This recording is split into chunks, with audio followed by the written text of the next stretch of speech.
இன்று வர மாதிரி இல்லை. இதை தான் இப்போ கிச்சனாக பண்ணணும்.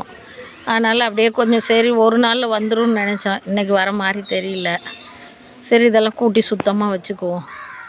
கேஸ் வர வரைக்கும் இதுதான் கிச்சனாக இருக்க போகுது.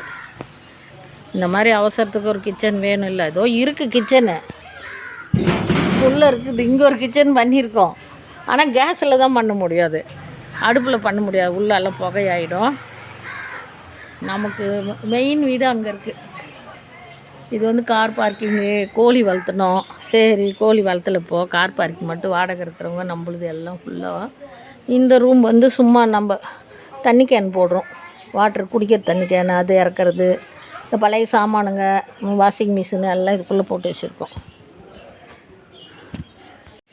காளான் கிரேவி சூப்பராக விறகடுப்பில் செய்யலாம். வேறு வழி இல்லை எங்களுக்கு. கேஸ் ஆயிடுச்சு, என்ன பண்ண முடியும்? என்ன வெயிலாக கொளுத்துதுங்க. மாமரத்து நிழல் தான் போயிடுச்சு. கொஞ்சம் நிழல் காலையிலே செஞ்சுருக்கணும். ஆனால் கேஸ் வர வரைக்கும் என்ன பண்ணுவோன்னே ஒன்றும் புரியல. நேற்று ஒரு நாள் அடுப்பில் செஞ்சே முடியல. நைட்டு படுத்துட்டு காலையில் 8 மணிக்கு தான் எழுந்திரிச்சேன். இன்னும் டெய்லி அடுப்பில் செய்யறதுக்கெலாம் சான்ஸே இல்லை. சரி பார்ப்போம் வாங்க. சூப்பராக மண்பானலில் விறகடுப்பில் காளாங்கறி. ஆனால் செம்மையாக இருந்தது. நேற்று மீன் குழம்பு சூப்பரு, மீன் வறுவல் சூப்பருன்ட்டாங்க. குருமா டேஸ்ட்டே தனியாக இருந்ததுங்கிறாங்க எங்கள் குட்டி பிள்ளைங்க.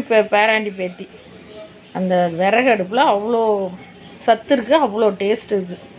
ஆனால் இப்போ முடியாது, நம்மளால் வசதி வாய்ப்பாக வாழ்ந்துட்டோம். இப்போ போய் விறகலை பூந்து செய்யணுன்னா ஐயோ சான்ஸே இல்லை. என்ன பண்ண முடியும்? வேறு வழி இல்லைங்களே, குழந்தைங்கள்லாம் இருக்காங்களே.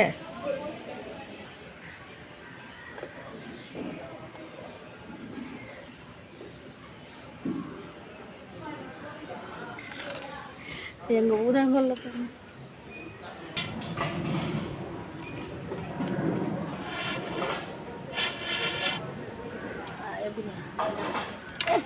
எல்லாம் ரெடிமேடாக வச்சுருக்கோம். நிறையா எண்ணெய் ஊற்றியாச்சு, கடுகு போட்டிருக்கேன்.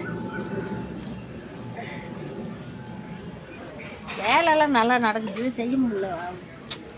வெயில் வேறு ரொம்ப பழக்கம் இல்லை. ஏதோ ஒரு பிரியாணி செய்யலாம். தொடர்ந்து சமைக்கணும்னா நேற்று செஞ்சு போய் படுத்துட்டேன் சார். ஏதோ ஒரு நாள் 2 நாள் எமர்ஜென்சி செஞ்சுட்டு போயிடலான்னு பார்த்தா அது சட்டி காயறதுக்கு கொஞ்சம் நேரம் ஆகும்.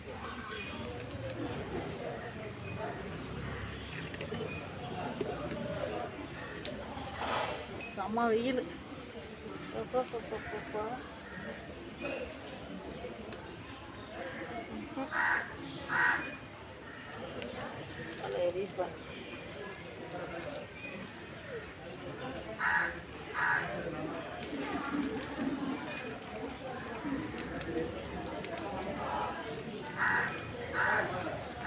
உண்மை இதெல்லாம் ஒரு அனுபவம் தான். ஃபஸ்ட்டு கிச்சனு உள்ளே இருக்க எல்லாம் அதை ரெடி பண்ணிட்டு விறகடுப்புக்கு எதாவது நல்லா ரெடி பண்ணி ஃபுல்லாக காரம் போட்டு சமைக்கிற அளவுக்கு ஒரு அடுப்பு கட்டிடுறேன். நம்ம வசதிக்கு தான் எல்லாம், அதுக்கப்புறம் தான் எல்லாம். இது ஒரு நல்லதுக்கு தான் பாருங்கள். இதெல்லாம் மண்ணிலே வச்சு செய்ய வேண்டியதாக இருக்குது. அழகாக சீட்டுங்க நிறைய கிடக்குது. 2 சீட்டு இறக்கி காரம் போட்டுறேன். எமர்ஜென்சிக்கு ஆகும்ல, இடம் இருக்குது. நமக்கு இடம் இல்லைன்னா பரவாயில்ல, இடம் கிடக்குது நிறையா. இதெல்லாம் அந்த வீட்டுக்கு போகணும். கடுகு புரிஞ்சிச்சு. சின்ன வெங்காயம் தான் போடணும், அவ்வளோதான் டேஸ்ட்டு நல்லா. சின்ன வெங்காயம், இஞ்சி பூண்டு பேஸ்ட்டு 1 ஸ்பூனு, சும்மா கொஞ்சம் ஒரு வேலைக்கு. நான் ஆடுறீங்க ஆடாதுங்களா கொஞ்சம்.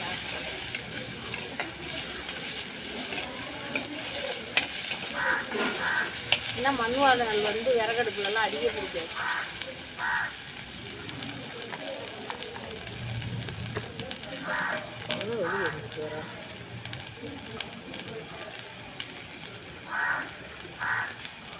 ஆனால் நல்லா வெளியேறிங்க.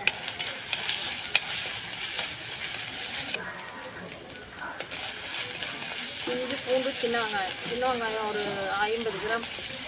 இஞ்சி பூண்டு ஒரு ஸ்பூன்.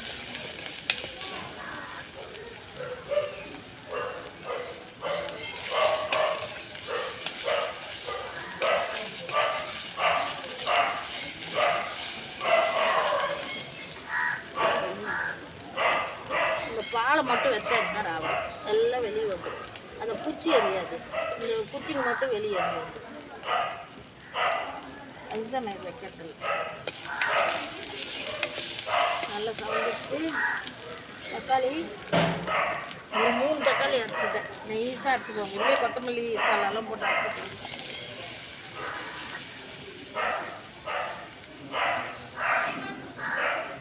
தேங்காய் ஊற்றாது அப்படியே பெரட்டின மாதிரி. எங்களுக்கெல்லாம் மீன் குழம்புக்கு பாப்பா சாப்பிட மாட்டா, பெரிய பாப்பா. அவளுக்கு மட்டும் சாதம் வச்சு எடுத்துட்டு போயிட்டேன். அப்போ நல்ல நிலையில் இருந்தது. இனிமேல் காலையிலே வந்து சமைச்சிடும். காலையில் நல்ல நிலையில் இருக்குது. கேஸ் வர வரைக்கும் ஒரு 2-3 நாளைக்கு சமைச்சா பழக்கமாயிடும். அவ்வளோ பெரிய மூட்டையில் 1/2 மூட்டை காலி ஆயிடுச்சு.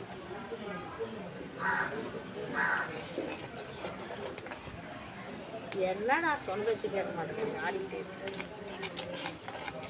நான் சூப்பராக இருக்கு இல்லைங்களா?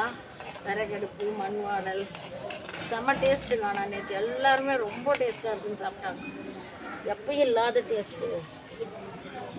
அப்படி நல்லா எண்ணெய் திரண்டு வந்துச்சு. இதில் எல்லாம் எடுத்துகிட்டு வந்துருக்கேன். தனியாத்தூள் 3 ஸ்பூனு, மிளகாத்தூள் 1 ஸ்பூனு, கரம் மசாலா 1/2 ஸ்பூனு, சீரகம் 1/2 ஸ்பூன், மிளகுத்தூள் 1/2 ஸ்பூன்.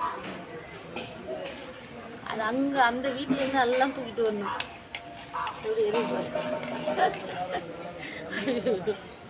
இந்த தேங்காய் தொட்டி அவ்வளோ அழகாக இருக்குது. போட்டு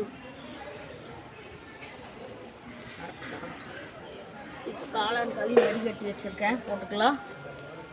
காளான் நல்லா தண்ணி விட்டு வேகும். நல்லா வடிகட்டிட்டு பாருங்க.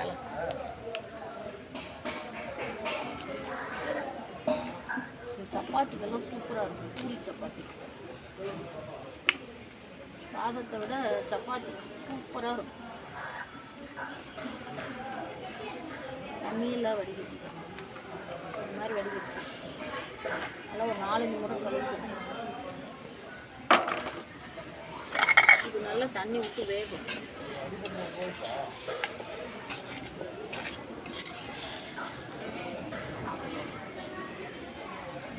நல்லா வெளியே தண்ணியும் ஊற்றக்கூடாது, அப்படியே அது வதக்கணும். அது எண்ணெயிலே தண்ணி விட்டு வேகும் நல்லா. எல்லாமே போட்டால் உப்பு மட்டும்தான் போடணும்.